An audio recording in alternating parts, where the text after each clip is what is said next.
You ask Tiger to solve. This deals with linear equations with one unknown. The final result is c equals -12.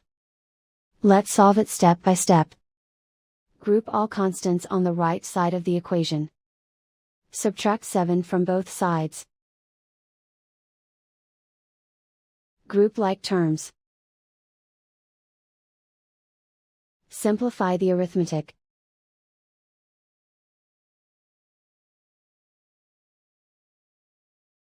Isolate the c. Divide both sides by -2. Cancel out the negatives. Simplify the fraction. Move the negative sign from the denominator to the numerator. Find the greatest common factor of the numerator and denominator. Factor out and cancel the greatest common factor. And so the final result is c equals -12.